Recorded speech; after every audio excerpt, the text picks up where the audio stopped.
Shalom, Bapak Ibu, Saudara-saudara sekalian yang dikasihi Tuhan Yesus Kristus. Selamat beribadah pada hari ini.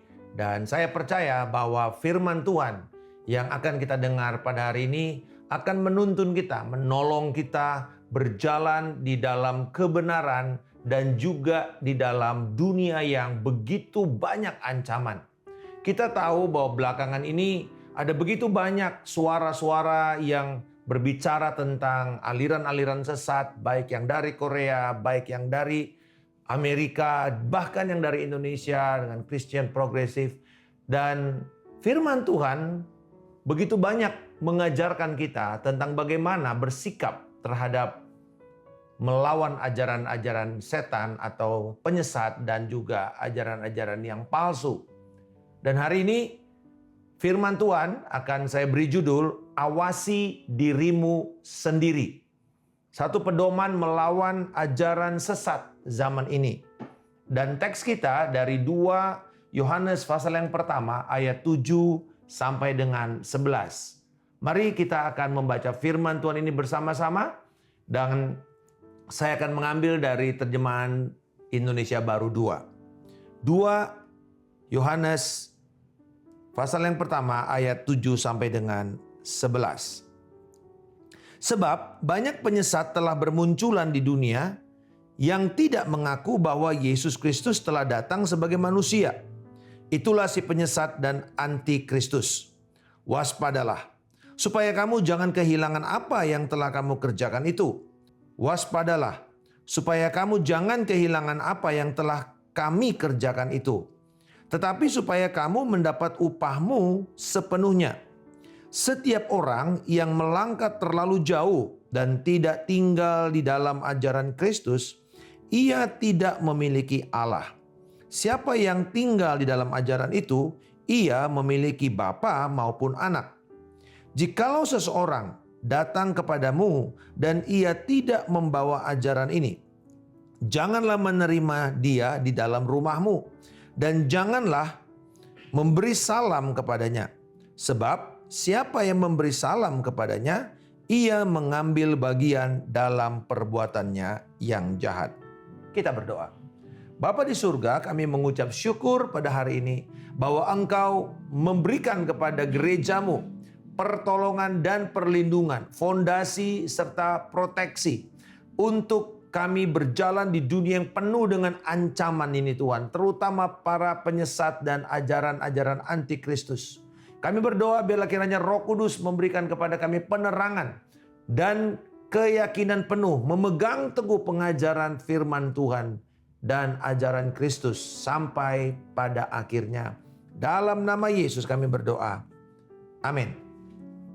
Saudara-saudara, ketika Rasul Yohanes menuliskan ini, dikatakan kepada ibu yang terpilih dan anak-anak yang kukasihi. Jadi ini adalah bagian dari pemimpin-pemimpin dan juga orang-orang yang dilayani oleh Yohanes dan juga mereka yang ada di sekitar Asia Kecil. Dan saya percaya bahwa pada waktu itu juga berkembang banyak penyesat-penyesat. Karena dikatakan di dalam bagian yang ayat ke-7 bahwa para penyesat itu sudah datang.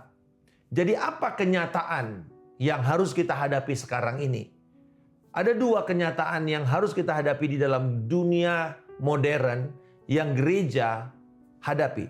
Yaitu yang pertama, di dunia dan gereja di seluruh bumi ini telah didatangi dan dipenuhi dengan banyak penyesat-penyesat. Pada masa Yohanes, kita tahu bahwa ada penyesat itu.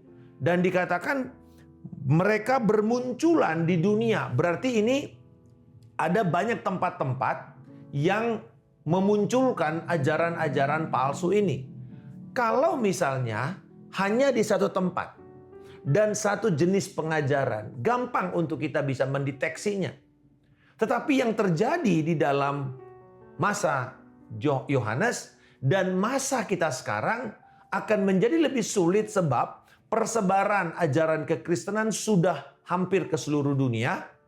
Dan banyak bermunculan ajaran-ajaran palsu, antikristus. Dan ini macam-macam jenis-jenisnya. Seperti kalau virus itu banyak strain-strainnya.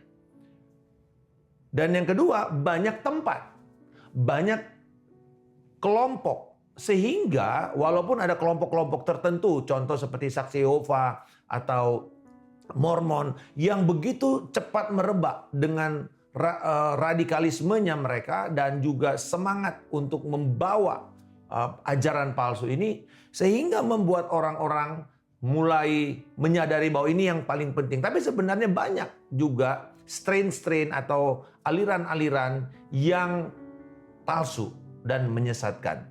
Ini yang membuat kita bingung kadang-kadang. Dan itu kelihatannya makin lama makin cepat munculnya. Belum satu selesai, belum satu bisa kita lakukan pengajaran dan counter attack. Kemudian muncul lagi yang baru, muncul lagi. Dan ini begitu cepat. Yang kedua situasinya bahwa mereka datang dengan roh antikristus. Bukan si antikristus, tetapi roh antikristus. Yaitu roh yang menyangkal keberadaan Kristus. Baik karyanya, pribadinya, dan juga naturnya. Serta roh antikristus menentang perkataan-perkataan Kristus di dalam firman-Nya. Bahwa ajaran sesat yang ditekankan di Alkitab ini sebenarnya memiliki ciri yang sangat jelas sekali. Karakteristiknya si penyesat ada di sini, tetapi juga roh yang menyerang ini menyerang Kristus semata-mata. Bukan yang lain. Bukan masalah organisasi gereja, bukan masalah praktek-praktek gereja, walaupun itu ada juga hal-hal yang keliru. Tetapi yang paling penting dari semua pengajaran-pengajaran palsu itu, mereka mengabaikan Kristus, mereka bisa merendahkan Kristus, mereka menolak dan menyangkal Kristus. Mereka mengatakan Kristus cuma ciptaan, Allah junior. Kristus itu adalah manusia biasa yang kemudian pelan-pelan menjadi ilahi, lalu diangkat, lalu kemudian menjadi Tuhan, dan macam-macam serangan-serangannya. Tetapi kalau kita melihat karakteristik daripada si penyesat, ada beberapa karakteristik yang jelas. Yang pertama, di dalam ayat 7b. Mereka tidak mengakui Kristus adalah Allah yang menjadi manusia.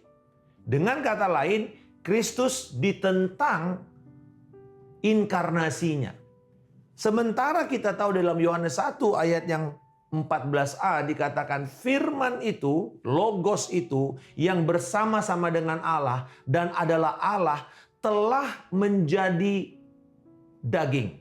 Firman itu menjadi daging, artinya menjadi bentuk manusia dan mengambil rupa sebagai manusia dan diam di antara kita. Dan itulah keberadaan Kristus.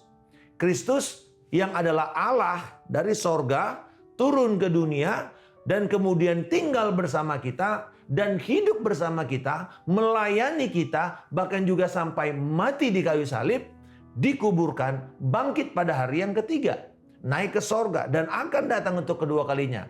Jadi antara kelahirannya yaitu inkarnasinya sampai kenaikannya itu membuktikan bahwa Kristus itu adalah Allah yang menjadi manusia. Dan ini begitu penting. Pada waktu masa Yohanes, ajaran-ajaran ini menolak karena ini bertentangan dengan filsafat umum daripada orang Yunani yang mengatakan bahwa daging ini atau tubuh manusia ini adalah hal yang buruk. Sementara rohani itu hal yang indah. Sehingga nggak mungkin yang indah itu mau tinggal di tempat yang buruk. Justru kita harus cepat-cepat meninggalkan yang buruk ini supaya kita mendapatkan yang baik. Tetapi justru sebaliknya. Yohanes pasal yang pertama melawan ajaran-ajaran yang berkembang saat itu. Tetapi juga ada ajaran yang berkembang yaitu namanya gnostisisme. Di mana ini mengatakan adanya pengetahuan-pengetahuan rahasia yang hanya sekelompok orang saja yang tahu. Dan tentu mereka juga menentang akan keberadaan Kristus di situ. Kita tahu di dalam kitab Kolose, mereka mengatakan Kristus bukanlah Allah. Kristus bukanlah yang tertinggi dan terutama. Justru di situ Paulus juga berkata tentang keberadaan Kristus. The preeminence of Christ. Keutamaan Kristus sebagai Allah. Dia Allah yang ada mencipta bersama dengan Allah Bapa. dengan bersama dengan Roh Kudus di dalam penciptaan. Dia bukan ciptaan. Jadi jelas sekali para penyesat ini selalu akan merendahkan Kristus, meremehkan karya Kristus. Termasuk teolog-teolog liberal yang mengatakan bahwa Kristus itu hanyalah sekedar historis filosofis. Jadi kematiannya bukanlah kematian sungguh-sungguh, tetapi kematian filsafat, kematian filosofis. Sehingga akhirnya kita lebih dibawa kepada tataran pemikiran semata-mata, tapi tidak membawa aplikasi, dampak kepada kehidupan pribadi, lepas pribadi orang yang menerima ajaran Kristus. Karakteristik yang kedua di dalam ayat 9b, yaitu mereka tidak memiliki Allah, tidak memiliki Tuhan dalam hidupnya. Karena tidak hidup dalam standar dan ajaran Kristus yang diteruskan oleh para rasul-rasul. Ternyata mereka boleh memiliki gelar-gelar jabatan agama. Bahkan gelar-gelar rohaniwan yang disematkan kepada mereka oleh sekelompok orang. Tetapi tetap Alkitab mengatakan mereka tidak memiliki Tuhan. Artinya Tuhan tidak ada dalam hidup mereka. Wah, ini sangat serius sekali tuduhan Yohanes kepada orang-orang ini. Yohanes jelas mengatakan mereka bukan orang Kristen. Nah, saudara-saudara, kita tahu sekarang berarti bahwa apa yang menjadi dasar para rasul-rasul menentukan ini ajaran Kristen apa bukan. Bukan dari ibadahnya.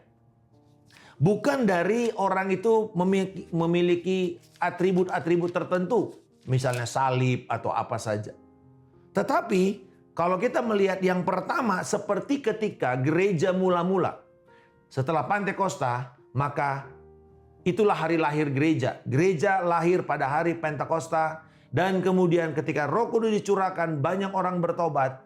Terima Yesus Kristus. Jumlah mereka 3.000. Lalu dikatakan di dalam pasal yang kedua dari Kisah Para Rasul. Ayatnya yang ke-42. Bahwa mereka bertekun di dalam pengajaran rasul-rasul. Mereka bertekun, mereka memberi diri, mereka memberi komitmen kepada hal itu dan tinggal di sana. Itu yang artinya kata bertekun, memberi diri, commit towards something. Lalu apa yang dikatakan? Mereka bertekun terhadap pengajaran rasul-rasul. Pada waktu itu kan belum ada Alkitab. Alkitab ini baru menjadi kanon, menjadi buku seperti ini, dikumpulkan setelah tahun 400 atau 300-an. Tetapi tahun 400 baru mulai ada kanon yang dikumpulkan dan kita mendapatkan 39 perjanjian lama dan 27 perjanjian baru. Di luar itu tidak dianggap sebagai otoritas final inspirasi Allah yang ditaruh di dalam kitab itu. Jadi itu bukan dibuat, diciptakan manusia, tapi dikumpulkan. Itu namanya proses kanonisasi menjadi kitab ini. Tetapi dari antara tahun para rasul-rasul itu meninggal, abad pertama, sampai dengan abad ke-4, maka apa yang terjadi? Mereka memiliki gulungan-gulungan saja. Mereka memiliki ajaran-ajaran yang berupa pengajaran lisan. Jadi dari budaya lisan, kemudian dalam 300-an tahun itu menjadi budaya tertulis. Dan setelah itu tradisi kemudian berubah dari tradisi lisan kepada tradisi tulisan. Dan kemudian inilah yang menjadi pegangan kita sampai sekarang. Nah, para rasul-rasul itu mendapat pengajaran dari mana? Itulah alasan Yesus Kristus. Ketika dia bangkit dan dari orang mati, dia masih tinggal 40 hari. Salah satu tujuannya dari 3 tujuan besar. Yang pertama, dia menunjukkan bahwa dia hidup dengan tubuh kebangkitan. Dia telah mengalahkan dosa, dan salah satu efek dari dosa adalah tubuh kita ini menjadi lemah, mati. Tetapi kemudian dengan dia bangkit dan dia tidak mati lagi, memperlihatkan dia telah mengalahkan dosa secara total. Yang kedua, dia memberikan pengajaran kepada rasul-rasul. Di dalam Lukas pasal yang ke-24 dia katakan, dia menceritakan tentang perjanjian lama dari mulai kitab Torah yaitu kitab Musa, lalu kemudian kitab para nabi dari Yosua sampai nabi-nabi dan sampai Maleaki, dan kemudian Ketuvim yaitu Mazmur, Amsal, Ayub. Ini semua adalah kumpulan, dengan kata lain itu adalah perjanjian lama. Itu adalah Tanakh atau kitab suci orang Yahudi sampai sekarang. Dan dikatakan semua itu mengacu kepada satu pribadi, yaitu Kristus. Dan kemudian di perjanjian baru, Kristus Allah berbicara melalui anaknya di dalam Ibrani pasal yang pertama, ayat yang kedua sampai yang ketiga. Dia berbicara melalui anaknya. Dan kemudian Yesus menyatakan diri kepada rasul-rasul dengan pengajarannya. Dan pengajaran itulah yang diteruskan rasul-rasul. Nah, inilah yang kita kenal sebagai regula fide atau the rule of faith, rangkuman iman. Bapak, Ibu, saudara-saudara mungkin pernah mendengar pengakuan iman rasuli. Nah, itu adalah rangkuman iman, regula fide. Semua ajaran yang ada menolak daripada rangkuman iman itu, maka ajaran itu tidak bisa dianggap sebagai ajaran Kristen. Orang yang tidak mengakui pengakuan itu dan kebenaran di atas pengakuan itu, dia bukan Kristen. Itu yang dikatakan oleh Rasul Yohanes. Kalau kamu menolak ajaran Kristus, Tuhan tidak ada pada kamu. Kamu bukan orang Kristen. Tidak peduli kamu mungkin punya jargon-jargon, ungkapan-ungkapan, ucapan-ucapan, bahkan jabatan-jabatan Kristen. Kalau kamu menentang salah satu dari pengakuan iman rasuli itu, atau rangkuman iman yang dikumpulkan dari seluruh gereja-gereja di awal persebarannya, di awal abad pertama dan kedua, maka kamu bukan Kristen. Dan itulah yang terus kita pegang sampai sekarang sebagai doktrin yang esensial. Di luar itu, saudara, kita ada perbedaan-perbedaan kecil tentang bagaimana melakukan praktek-praktek di dalam gereja. Tetapi yang ini tidak boleh tidak. Ini harga mati.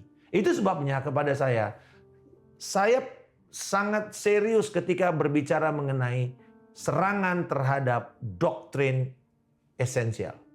Kalau berbicara mengenai hal-hal yang lain, itu adalah domain gereja dan Tuhan memberikan kepada kita perbedaan-perbedaan karunia, tujuannya untuk kita bisa bersatu. Menghargai perbedaan, menghargai tata cara ibadah yang berbeda. Tetapi ketika berbicara mengenai hal yang esensial seperti apa yang kita pegang di dalam pengakuan iman rasuli, maka itu tidak boleh tidak harga mati. Jelas sekali di sini, mereka yang menolak ajaran Kristus yang diteruskan oleh rasul-rasul, mereka bukan milik Tuhan dan mereka tidak memiliki Tuhan. Yang ketiga, mereka telah terlalu jauh meninggalkan ajaran Kristus yang benar demi kemajuan, atas nama kemajuan atau progresif dan inovatif atau inovasi yang mengandalkan kepada pemikiran sarjana-sarjana Alkitab semata dan bukan serius menggali dari sumber asli dari Alkitab, dari bahasa Ibraninya atau Aramiknya atau Yunaninya. Saudara-saudara, di dalam ayat 9c tadi dikatakan bahwa mereka telah terlalu jauh meninggalkan ajaran Kristus. Apa yang artinya departation? Departation artinya seperti kalau kita ini ada jalur lurus, lalu mereka mulai keluar dari jalur trek itu dan mereka mulai pelan-pelan menyimpang. Kalau dalam keadaan yang kecil mungkin kita nggak terlalu lihat perbedaannya. Tetapi lama-kelamaan akan sangat jauh menyimpang. Mungkin pernyataan-pernyataan mereka pada waktu awal masih kita mengatakan, oh ini hal yang benar. Tetapi kemudian ketika dia mulai melihat jauh kedalaman daripada doktrin itu, maka kita akan melihat bahwa ini sudah terlalu jauh. Baik itu tentang Injil, baik tentang Kristus, baik tentang anugerah. Banyak orang mentertentangkan antara legalistik, di mana Injil itu tidak cukup, karya Kristus tidak cukup. Perlu juga ada usaha-usaha manusia untuk membuat kita benar di hadapan Tuhan. Sementara orang-orang yang hyper grace mengajarkan Tuhan sudah mengampuni dosa kita kemarin, sekarang, dan yang akan datang. Sehingga nggak perlu lagi kita untuk kalau kita berdosa, kita kemudian datang dan mengakui dosa kita seperti yang diperintahkan dalam 1 Yohanes 1 ayat yang ke-9. Kamu nggak perlu lagi mengaku dosa. Kan kamu sudah diampuni dosa. Kamu ngapain lagi sih kamu mesti mengaku dosa? Maka dia sedang menolak proses pengudusan atau sanctification setelah orang itu menerima justification. Jadi mereka ini waktu kecil itu nggak kelihatan derajat penyimpangannya. Tetapi kemudian kalau semakin dalam, maka kita akan tahu mereka telah terlalu jauh menyimpang. Nah saudara-saudara, atas nama progres, kemajuan, ini yang diambil oleh kelompok gerakan Kristen progresif dari orang-orang ini yang berkembang pada akhir tahun 90-an dan awal tahun 2000. Brian McLaren dan sekelompok orang ini mulai menginterpretasi dan mengatakan, ayo kita maju lebih jauh untuk kita melihat bagaimana Kristen ini bisa menjadi inklusif terhadap kepercayaan-kepercayaan dan iman-iman yang lain. Nah lalu mereka mulai mengembangkanlah itu bagaimana caranya supaya Kristus ini bisa menjadi inklusif. Saudara-saudara, ini sudah terlalu jauh. Apalagi kemudian para sarjana-sarjana Alkitab demi konsep novelty, kebaruan di dalam pemikiran, mereka berusaha untuk mengkombinasikan itu dengan pemikiran-pemikiran dari disiplin-disiplin ilmu yang lain. Sehingga akhirnya mulai campur aduk. Akhirnya gereja tidak lagi memikirkan kepada sumber utama, tetapi mulai mencari sumber di luar Alkitab. Dan tidak heran, ini mengundang masuk konsep-konsep dan filsafat-filsafat duniawi ke gereja. Jadi jangan heran di panggung, di mimbar-mimbar kita mendengar aliran-aliran filsafat dunia itu dibungkus dengan ayat-ayat firman dan diajarkan ke jemaat. Ini yang namanya departations. Jadi kalau kita berkembang di dalam pemahaman penafsiran karena berkembangnya eksegesa, yaitu penafsiran dari ayat-ayat atau sumber-sumber. Karena munculnya arkeologi-arkeologi baru, ditemukannya temuan-temuan dari arkeologi. Bukan membuat salah, tetapi semakin memperjelas apa yang dimaksud oleh si penulis awal atau si penulis asli Alkitab. Karena proses eksegesa atau menafsir, memahami sumber-sumber firman, itu harus kembali kepada apa yang dikatakan oleh Rasul Yohanes pada waktu masa dia menulis abad pertama itu. Apa yang dia katakan? Dan kita tahu bahwa penafsiran manusia itu berkembang menurut zamannya. Itu banyak buku-buku tafsir, banyak komentari. Dan itu seperti layer-layer atau lapisan-lapisan kalau kita melakukan ekskavasi arkeologi. Biasanya kan itu ada ini layer pertama, layer kedua ini menunjukkan ketuaannya atau usia daripada benda tersebut. Saudara-saudara, demikian juga dengan banyak interpretasi. Tetapi kembali lagi, kita harus kembali kepada apa yang dikatakan menurut sumber aslinya. Itu sebabnya saya sangat yakin dan ini tidak mungkin bisa kita kompromikan. Mereka yang mengajar firman Tuhan, mereka yang berkhotbah firman Tuhan kepada jemaat harus bisa menguasai bahasa asli. Minimal dia memahami konsep bahasa asli, baik itu Aramik, baik itu Ibrani maupun Yunani. Itulah pergumulan hamba Tuhan. Kalau dia bisa berdiri di hadapan jemaat, dia harus bertanggung jawab membagikan firman Tuhan ini secara setia, menjelaskan kepada jemaat untuk kemudian kita memahami secara benar teologinya dan logis, lalu kita memberikan aplikasi. Jangan mau terlalu jauh hanya karena merasa, itu udah kuno. Kita mesti kerenan dikit, inovatif di dalam menemukan pengajaran-pengajaran baru. Tidak ada yang baru di bawah kolong langit ini seperti dikatakan pengkhotbah. Tidak ada. Apa yang sekarang terjadi dengan Kristen progresif sudah ada penyesat itu pada abad kedua dan ketiga. Karakteristik penyesat berikutnya adalah mereka sangat agresif mempengaruhi jemaat. Saudara, mereka ini pergi dari rumah ke rumah, dari pintu ke pintu. Dikatakan ayat 10 bahwa kalau mereka datang ke rumahmu jangan terima. Pada waktu itu ini adalah gereja rumah. Karena mereka tidak punya, mereka dilarang pergi ke bait suci karena mereka sekarang percaya Mesias itu adalah Kristus, Yesus Kristus dari Nazaret. Dan ditolak oleh kelompok agama Yahudi. Sehingga akhirnya mereka mesti beribadah dari rumah ke rumah. Itu yang dikenal sebagai gereja rumah.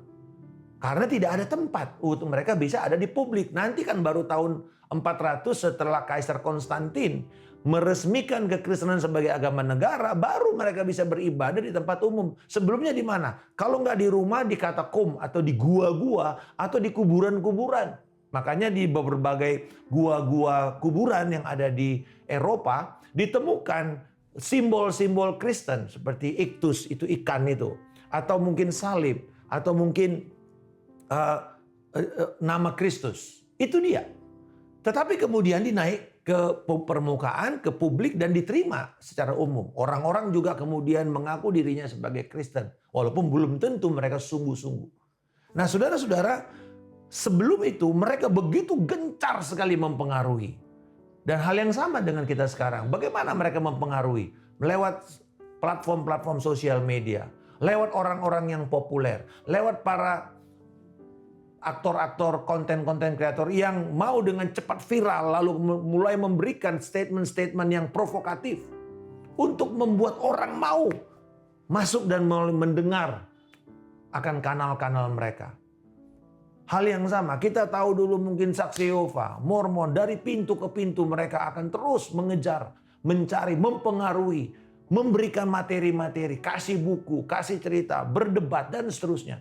Mereka begitu semangat sekali. Bahkan kita tahu orang-orang ini bisa pergi, anak-anak muda seperti Mormon itu yang putih hitam. Mereka jalan kemana-mana berdua pakai dasi hitam, baju putih. Dan mereka apa? Anak-anak muda yang datang dari luar negeri. Dan mereka membiayai diri mereka sendiri. Hanya demi sesuatu yang Alkitab katakan sebenarnya palsu. Tetapi buat mereka ini worth it untuk mereka perjuangkan. Kenapa? Karena pemikiran yang salah itu. Tetapi kita mesti melihat dari sisi satu, adanya agresivitas mereka. Lalu kemudian bagaimana firman Tuhan ini mengingatkan kita? Rasul Yohanes mengatakan, waspadalah. Kata waspadalah sebenarnya artinya, awasilah dirimu sendiri. Awasi dirimu sendiri. Karena adanya penyesatan yang sudah berkembang di mana-mana dan mereka sangat masif, mereka sangat agresif, awasilah dirimu sendiri. Dengan kata lain, jangan kamu lengah. Jadikanlah pengawasan ini sebagai sebuah kebiasaan. Harus terus-menerus menjadi waspada. Artinya kita mesti membawa kepekaan kita ini semakin tinggi. Radar kita terhadap hal-hal yang sesat ini semakin tinggi. Tapi dari mana kita bisa mendeteksi? Sederhana, firman. Tujuan daripada kita mengawasi diri ada dua dikatakan di dalam ayat yang ke-8 itu. Pertama, tujuan kita mengawasi diri kita, ajaran kita, bahkan bagi para pengkhotbah, pengajaran-pengajaran kita. Paulus mengatakan kepada Timotius, awasilah pengajaranmu. Awasilah pengajaranmu. Awasilah khotbah-khotbahmu dengan kata lain. Kenapa? Agar semua yang telah kita capai, yang telah kami capai, kata Yohanes, yang kami lakukan kepada kalian, yang kami tabur, pekerjaan-pekerjaan perintisan gereja, perintisan-perintisan pelayanan yang ditumbuh kembangkan mungkin puluhan tahun bersama-sama kita berusaha, kita bahkan memberikan sumber-sumber kita, tenaga kita, doa kita, dana kita, tiba-tiba hancur hanya karena ajaran sesat. Itu maksud Yohanes. Awasi dirimu supaya kamu jangan menjadi pemicu untuk terjadinya kehancuran di dalam pekerjaan Tuhan. Sehingga akhirnya apa yang dia usahakan oleh gereja itu menjadi sia-sia. Tetapi yang kedua tujuannya adalah tujuan positif untuk kita mengawasi diri kita. Apa itu saudara? Yaitu kita akan mendapatkan upah yang penuh. Apa upah yang penuh? Pertama, di dunia ini kita mendapat upah penuh. Firman merubah karakter kita. Firman mengubah pikiran kita, lalu kita praktekkan hidup kita sesuai dengan firman, maka firman mengubah identitas kita. Firman mengubah cara hidup kita. Tetapi kemudian bukan hanya karakter yang terbentuk, buah roh Kristus itu dinyatakan. Tetapi yang tertinggi adalah kita mendapatkan upah penuh pada waktu kita nanti bersama-sama dengan Kristus di sorga mulia. Pada waktu pernikahan anak domba, kita menerima mahkota kita. Di pengadilan Kristus, kita menerima mahkota kita karena jerih lelah yang sudah kita lakukan. Jadi bagaimana caranya kita melawan penyesatan itu? Ini adalah pedoman yang praktis dan singkat. Yang pertama, di dalam ayat 9b, yaitu tinggallah di dalam ajaran Kristus. Tinggal bertekun di dalam ajaran Kristus yang kita terima dari otoritas di gereja, gembala sidang, karena mereka bertanggung jawab menjaga pintu. Tidak mengizinkan racun masuk, setan masuk, penyesat masuk, antikristus masuk, dan memberikan panggung. Jadi sangat penting saudara-saudara untuk kita mempelajari Alkitab kita ini secara teratur dari Kejadian sampai Wahyu. Dan belajar dari sumber aslinya, setia dengan apa yang dikatakan oleh teks itu. Dan mengkhotbahkan seperti apa yang dikatakan oleh teks itu. Dan kemudian pemahaman kita terbentuk dengan pemahaman yang logis dan benar. Artinya teologi kita menjadi teologi yang benar, yang alkitabiah dari Kejadian sampai Wahyu. Yang kedua, berani berkata tidak kepada si penyesat. Ayat 10 dikatakan, jikalau seorang datang kepadamu dan dia tidak membawa ajaran ini, artinya ajaran Kristus, janganlah menerima dia di dalam rumahmu dan jangan memberi salam kepadanya karena kamu akan menjadi bagian mereka. Bapak Ibu, ini perbuatan jahat ternyata orang-orang ini datang menyesatkan. Bahkan Yesus berkata, kalau kamu menyesatkan orang yang kecil ini, lebih baik batu kilangan ditaruh di lehermu, kamu ditenggelamkan di laut. Saudara-saudara, bersediakah kita mengatakan tidak kepada orang-orang yang datang dengan penyesatan? Bersediakah kita menutup pintu pikiran kita? Bukan hanya rumah secara harafiah, tetapi pintu pikiran kita dengan benih-benih jahatnya. Tidak bisa kita belajar firman hanya dengan 2 menit dari media sosial. Kita harus bekerja keras untuk kita bisa berkata tidak dan tidak mudah untuk diracuni oleh pernyataan-pernyataan dari orang-orang yang kelihatannya berkarisma, kelihatannya populer, banyak pengikutnya, viral pengajaran itu. Tetapi kalau tetap palsu, tetap palsu.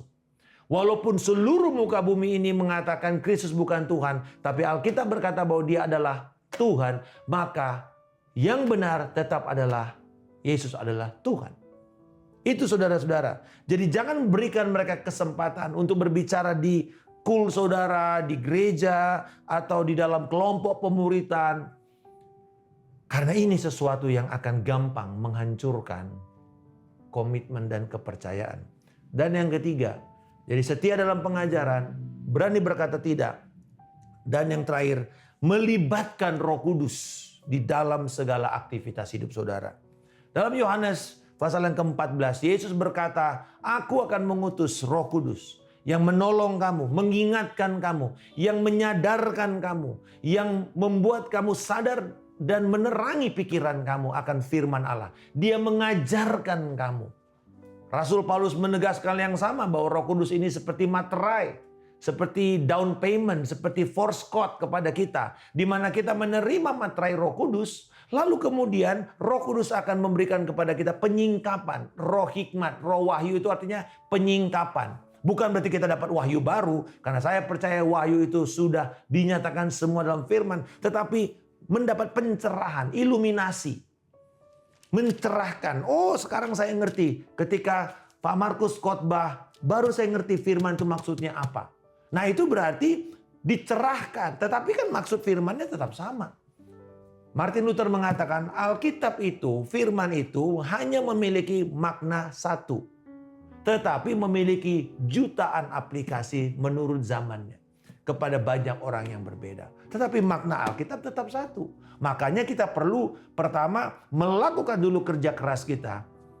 Untuk memahami apa yang dimaksud oleh si penulis awal. Lalu kemudian kita mendapatkan kebenarannya, teologinya, dan kita ajarkan untuk mendapatkan aplikasi. Nah ini semua peranan Roh Kudus bekerja. Roh Kudus menyertai kita, memberikan kita kemampuan mendeteksi setiap ajaran-ajaran yang datang dalam kehidupan kita. Kalau perang elektronik sekarang ini, tidak lagi secara masif langsung menerjunkan tentara ke daratan. Apa yang mulai dilakukan pertama? Mereka mengutus lewat satelit melihat, memetakan keadaan. Lalu kemudian melepaskan pesawat peringatan dini, AWACS, yang punya piringan itu seperti radar. Baik di atas maupun di bawah sama, sudah di bawah laut juga. Radar itu bekerja. Radar itu memancarkan signal untuk mendeteksi benda-benda yang ada di sekitarnya dan mengidentifikasi apakah ini musuh, lawan, atau ini cuma sekedar struktur alam. Dan ketika mereka mendeteksi, kita langsung tahu ini ada musuh. Tetapi musuh juga sekarang berkembang dengan teknologi yang namanya stealth. Stealth adalah teknologi yang namanya kasat radar.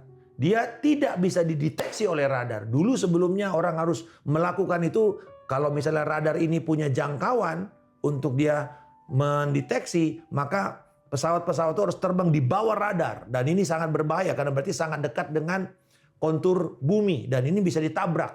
Tetapi kita tahu bahwa militer melatih para penerbang-penerbangnya untuk terbang di bawah radar. Kalau saudara nonton mungkin Tom Cruise dalam film Top Gun memberikan kepada kita gambaran bagaimana orang-orang itu melatih dirinya untuk terbang di bawah radar sebelum diidentifikasi oleh radar. Karena kemudian saat pesawat itu diidentifikasi oleh radar, maka kemudian harus langsung diintercept, dicegat atau ditembak. Nah, sama dengan kekristenan. Saat ini si penyesat antikristus juga berkembang dengan teknologi stealth mereka. Mereka masuk ke dalam gereja. Mereka tinggal di sana. Mereka mulai menyusup di kalangan kekristenan, di kalangan kelompok-kelompok kecil, di kalangan kul atau ibadah-ibadah rumah tangga. Dan kadang-kadang tanpa ada izin otoritas, orang-orang yang sebenarnya ini mungkin sudah kepahitan dengan gereja atau mereka mungkin sudah bermasalah, lalu mereka diberikan panggung. Apa yang terjadi? Itulah caranya mereka masuk dengan teknologi stealth itu. Lalu apa? Setelah itu kita lupa dan musuh sudah masuk dan kemudian merusak. Tetapi hari ini kita mesti memperbesar kapasitas rohani kita. Kapasitas radar rohani kita. Untuk kita bisa terus melihat dan mendeteksi secara jelas ajaran-ajaran palsu. Kita bersyukur kepada gereja dan kepada otoritas rohani yang dengan serius mengajarkan, memperlengkapi jemaat. Dan hari ini saya berdoa supaya setiap kita sungguh bisa menyadari pentingnya kita melawan ajaran-ajaran sesat ini. Dan supaya kita tidak mengambil bagian terhadap perbuatan-perbuatan yang jahat. Kiranya Roh Kudus akan sungguh menuntun kita dan memberdayakan kita, memampukan kita. Bapa, di dalam nama Yesus, kami mengucap syukur untuk kebenaran firman-Mu. Kami berdoa biarlah kiranya setiap kami dibekali Tuhan. Kemampuan rohani kami, kemampuan deteksi rohani kami semakin lama semakin tinggi dan peka. Sehingga kami bisa berjalan dan kami bisa melawan semua. Kami bersyukur untuk pengajaran-pengajaran yang menolong kami untuk kami bisa setia memahami firman-Mu. Di dalam nama Tuhan Yesus Kristus kami mengucap syukur dan berdoa. Haleluya. Amin. Tuhan Yesus memberkati. Salam kemenangan.